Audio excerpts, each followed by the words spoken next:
Well, welcome to Thoughts Can Change Your Life with me, Reverend Lee Wallach. I'm here each and every day to explore life. So today I want to get into a bit of what I teach, and that's the science of mind. And so the question I always ask, and this is the question I think we all ask, is where does our power come from? It's a great question. It's a great idea to explore because is it our willpower? Is it that we force things to happen? In Science of Mind, we teach that we're surrounded by an infinite creative intelligence.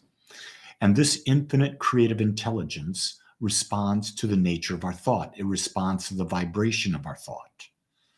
And with that vibration, it creates our experience.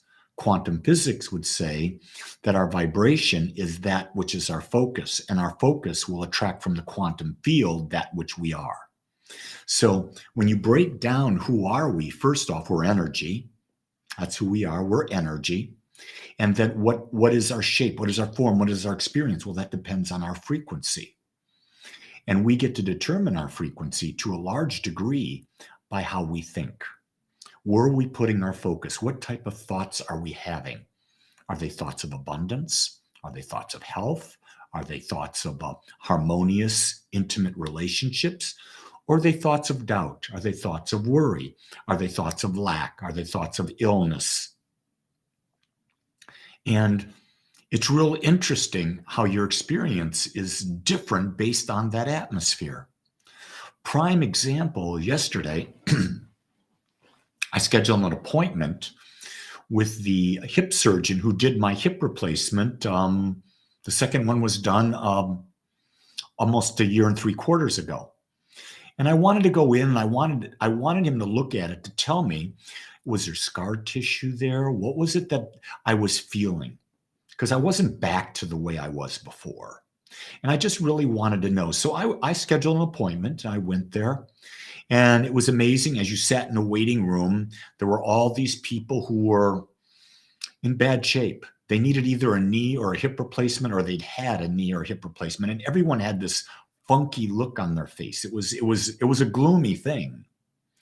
When I walked in, I'd come in with a beam of light. And then when I go back, I'm talking with the triage nurse, and then I'm talking with the PA who was part of the surgical team that performed my surgeries. And then the doctor came in. They were all glad to see me.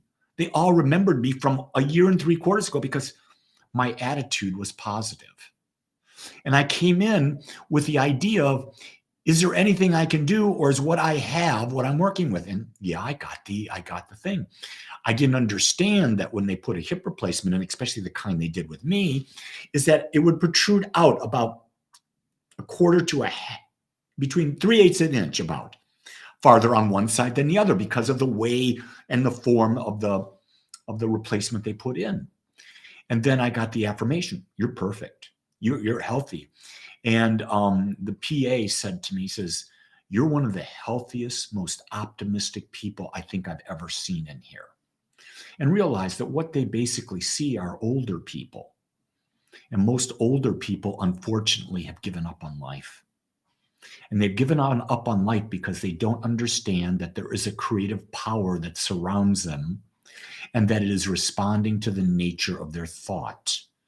And if you're thinking old thoughts, you're going to have old experiences. If you talk to your friends about what's wrong with you, you're creating an atmosphere of what's wrong with you. The more you create that atmosphere, the more you attract that which you are. Are you getting what I'm saying? I'm admitting to you clearly, I have the experience of a 71-year-old male, but I do not have to have the experience a society has said that the body of a 71-year-old male has. I get to choose that. I get to use the creative power. I can do things that 25-year-olds can. Maybe not the best 25-year-olds, but I can really do that. Why? I believe it. The question I ask is, what do you believe about yourself? Because what you believe about yourself is what you're experiencing. So you don't have to look far for what your beliefs are. Just look at your life experience. It demonstrates what your beliefs are. But here's the key thing. Most of those beliefs are unconscious. You didn't consciously choose them. You didn't really know you were doing it, but now you do. Listening here, you now know that your beliefs change your life. So if you don't like your life, change your belief about that aspect of your life. What is a belief? Thought, words, actions, and feelings aligned toward a specific result, held persistently and consistently, consciously and unconsciously. If you don't know what a belief is, you got to learn that definition. Here's another thing. If you're going to complain, realize that your complaining is a prayer, and you're going to get more of what you're complaining about. Here's another thing. If you're a gossip, talking about other people in a not a good way, realize you're really talking about yourself. We cannot separate what we say from this power that creates, because it surrounds us. It's everywhere with us. It's always creating. And that's the blessing and the curse. Yeah, I want the power. I want to be personally responsible. I want to use that power consciously. Oh shit, no, I don't want to use it. I want to turn it over to someone else. Let me have that God out there that these Christians and Muslims have. Maybe he'll take care of me. Then you realize how absurd that is. Why does anything need to take care of you when you've got the power to create already in you? You were given the freedom. You were given the power. You were given everything you need to create your life experience. Stop giving it away to things outside yourself. The journey of self-discovery is the journey of going within. I don't know how to make that any clearer, because it's when you go within and you start to examine your thoughts. You start to examine the frequency. And you'll notice that when it's expanding and when it's growing, you feel good. When it's contractive and it's blaming, it's not empowering, it feels bad.